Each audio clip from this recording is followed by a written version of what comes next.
Hello everyone and welcome back to my channel. In this week's video, we are going to do one of my most requested reviews, White Nights Watercolors. Now before we dive into that, I just wanted to make a quick little announcement. I have started a Redbubble shop and it is linked down below. I have a bunch of designs up there and a lot of products that you could choose from. I'll keep adding more as time goes on, but if you've ever been interested in buying anything with my artwork, I hope you'll check it out. Also, if you prefer a text review, I have a blog post on my website with all of the same information listed in this video. I have it linked down below for you guys. White Nights is an artist grade watercolor that is available in pans and tubes, both individually and in sets. The set I'm reviewing today is their 36 pan set. The plastic case they came in is a really nice hard plastic with a removable tray and tons of mixing space. The palette itself is actually quite large, so it may not be suitable for everyone or every situation. I would mostly recommend this as a studio palette if you have adequate space in your desk or table. If you plan to travel with this palette, please keep in mind that the pans simply rest in this palette completely unsecure, and in order to keep the pans in place, the palette must remain upright or you'll want to secure them with a double-sided adhesive.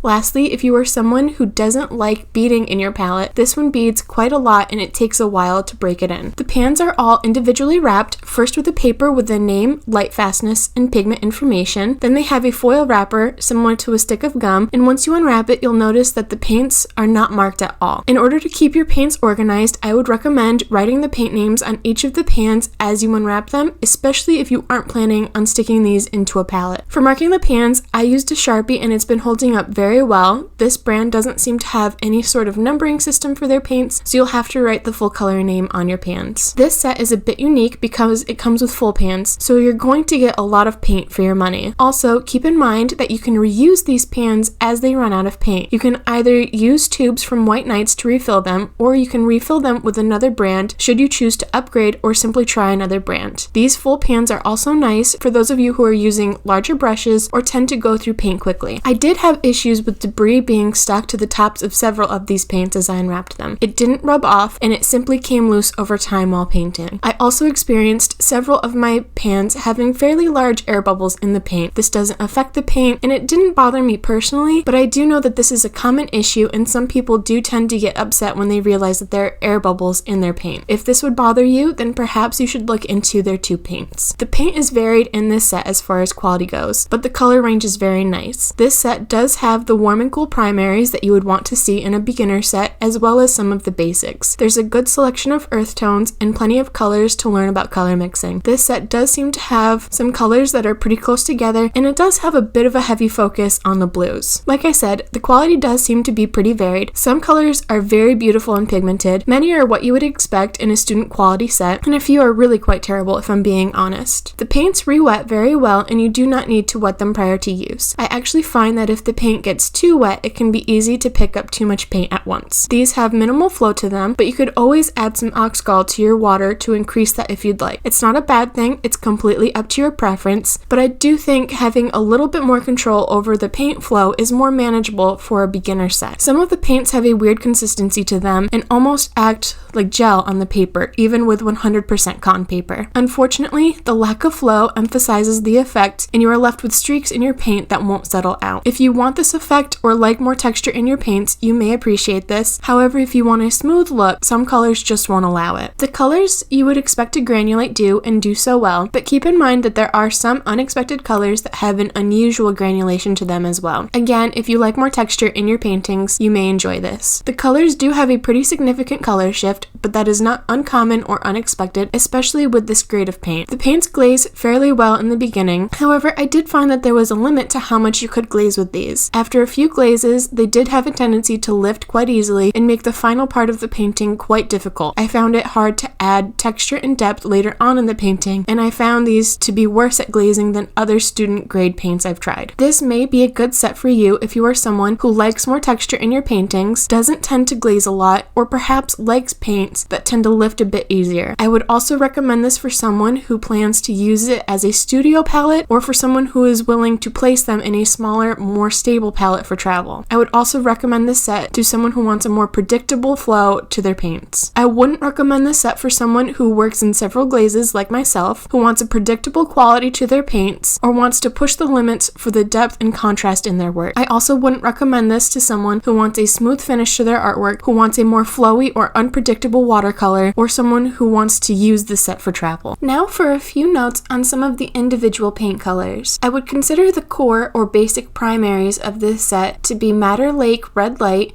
because it is a beautiful cool red. For a warm red, you have a few choices. You have Ruby, which is a really nice medium warm red. However, if you are someone who likes a more orangey red, Cadmium Red Light is a more traditional choice. But if the opacity is a problem, I would personally recommend Titian Red as it is a more saturated color with no granulation and is a more transparent color. For yellows, you have your usual Hansa Yellow and Cadmium Lemon, but I do appreciate having a warmer yellow too, like Golden. There are quite a few blues, but to pick a really good warm and cool, you have Ultramarine, which is a warm standard blue that you will find in almost any set. And for a cool blue, I find that Bright Blue is a really good choice. To expand your palette with a good selection of secondary colors, you will find on most palettes you have Burnt Sienna and Burnt Umber, both of which are very nice browns. For floral painters, you have Carmine as well as some beautiful quinacridone colors. The addition of Chromium Green is a really nice natural shadow green, and Green, which is a deep, natural, and beautiful color,